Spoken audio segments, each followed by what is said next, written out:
Good morning बच्चों। बेटा कल से जैसा कि मैंने साझेदारी समझाया है आप लोगों को, तो साझेदारी मतलब मैंने बताया जब दो या दो से अधिक व्यक्ति आपस में किसी व्यापार को करने का अनुबंध करते हैं, पूंजी लगाते हैं और जो भी लाभ या हानि होता है उसको आपस में बांटने के लिए सहमत होते हैं, उसको हम कहते हैं साझेदारी। कल मैंने आपको साझेदारी के लक्षण बताया।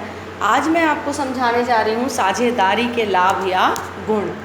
पहला है स्थापना में सुगमता, दूसरा है रजिस्ट्रेशन या पंजीयन अनिवार्य नहीं, फिर है संतुलित निर्णय, प्रबंध में विशिष्टीकरण, अधिक पूंजी और प्रबंध में मितव्ययिता। वैसे तो बच्चों ये अलग अलग आपको दिया हुआ है बुक में, जैसे प्रशासन संबंधी, वित्तीय संबंधी, व्यवसाय संबंधी, सामाजिक लाभ, तो आप कोई भी पूरा मिला के 6 या 7 बिंदु बस कर लेना, उसका नोट्स बना लेना। पहला है स्थापना में सुगमता। साझेदारी चूँकि 2 या 2 से अधिक व्यक्ति मिलकर व्यवसाय करते हैं तो ये आसानी से जो है व्यवसाय की स्थापना कर सकते हैं। रजिस्ट्रेशन अनिवार्य नहीं। रजिस्ट्रेशन मतलब पंजीयन, आगे मैं आपको समझाऊंगी पंजीयन क्या होता है। तो साझेदारी में पंजीयन या रजिस्ट्रेशन की आवश्यकता नहीं होती, ये ऐच्छिक होता है, करा भी सकते हैं और नहीं भी करा सकते। अगला है प्रबंध में विशिष्टीकरण। प्रत्येक साझेदार अलग अलग प्रकार के कार्य को करने में कुशल होते हैं। कोई अच्छा क्रेता होता है, कोई अच्छा विक्रेता होता है। ऐसी स्थिति में योग्यता अनुसार उनको काम सौंप दिया जाता है। जो व्यक्ति जिस कार्य को करने के योग्य है उसे उसी प्रकार के कार्य को सौंपना, इसी को बोलते हैं विशिष्टीकरण। उसी प्रकार से है बच्चों संतुलित निर्णय, बैलेंस डिसीजन। ये जो साझेदार होते हैं, चूँकि अलग अलग व्यक्ति अलग अलग योग्यता के अनुसार योग्यता लिए हुए होते हैं, तो इनके द्वारा जो लिया गया निर्णय है व्यापार के संबंध में, कोई एक अकेला व्यक्ति का निर्णय नहीं होता, सब लोग मिलकर व्यवसाय को लेकर निर्णय लेते हैं, जिससे कि इनके द्वारा लिया गया निर्णय व्यवसाय के लिए संतुलित होता है।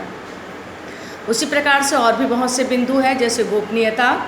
साझेदारी में कंपनी की तरह खातों की जांच पड़ताल यानी अंकेक्षण नहीं कराना पड़ता, तो इस तरीके से व्यवसाय में गोपनीयता बनी रहती है। ये मैंने और एक्स्ट्रा बिंदु बताया। अधिक पूंजी। पूंजी ही बच्चों व्यापार का रक्त है, जीवन रक्त है। तो एकाकी व्यापार की तुलना में साझेदारी के पास चूँकि 2 या 2 से अधिक व्यक्ति मिलकर पैसा लगाते हैं, तो ये पूंजी अधिक होती है, जिससे कि लोग आसानी से व्यापार का संचालन कर सकते हैं। उसी प्रकार से और भी है प्रबंध में मितव्ययिता। साझेदार स्वयं व्यवसाय का संचालन करते हैं, इस कारण कंपनी की तरह अन्य इनको व्यवस्थापक रखने की ज़रूरत नहीं पड़ती और ना ही उनको भारी मात्रा में वेतन देने की आवश्यकता होती है। तो इस तरीके से बच्चों प्रबंध में मितव्ययिता पाई जाती है। तो और भी बहुत से लाभ इसमें दिए हुए हैं, आप बुक से देख के कर सकते हो और जो नहीं समझ में आए तो पूछ सकते हो। उसी प्रकार से बच्चों साझेदारी के दोष भी दिए हुए हैं, उसमें भी अलग अलग दोष दिए हैं, प्रशासन संबंधी दोष, वित्तीय दोष और अन्य दोष।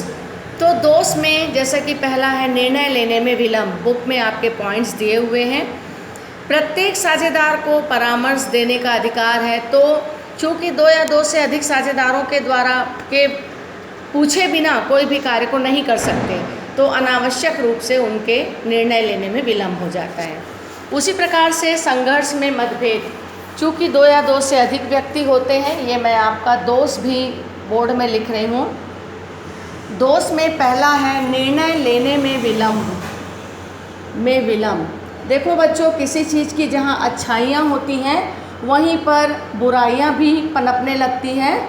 ये संघर्ष में मतभेद, जहाँ पे अच्छाइयाँ होती हैं बच्चों वहाँ बुराइयाँ भी होती हैं। तो चूँकि 2 या 2 से अधिक व्यक्ति होते हैं तो बिना एक दूसरे से पूछे बिना कोई काम नहीं कर सकते, तो इसलिए निर्णय लेने में विलम्ब हो जाता है। जहाँ 2 या 2 से अधिक व्यक्ति होते हैं वहाँ संघर्ष की भी भावना बनी रहती है, तो आपस में इनके विचार नहीं मिलते, तो इस तरीके से संघर्ष भी होता रहता है। तीसरा जो है संकटों का बंटवारा। अगर एक साझेदार कोई गलती करता है तो उसकी का खामियाजा सभी को भुगतना पड़ता है, तो इस तरीके से संकटों का बंटवारा होना ये भी एक बड़ा दोष है। उसी प्रकार से है असीमित दायित्व। असीमित दायित्व में बच्चों इनका जो दायित्व है लगाई गई पूंजी तक सीमित नहीं होता बल्कि असीमित होता है। यानी इनको अगर किसी प्रकार की हानि व्यापार में होती है तो निजी संपत्ति के साथ साथ व्यावसायिक संपत्ति के साथ साथ निजी संपत्ति को भी प्रयोग में लाना होता है। उसी प्रकार से बच्चों आपसी फूट के परिणाम, चूँकि 2 या 2 से अधिक व्यक्ति होते हैं तो इनमें आपसी फूट की जो संभावना है वो भी बनी रहती है। तो ये बच्चों हमने आज के क्लास में देखा साझेदारी के गुण और साझेदारों के दोष। Thank you.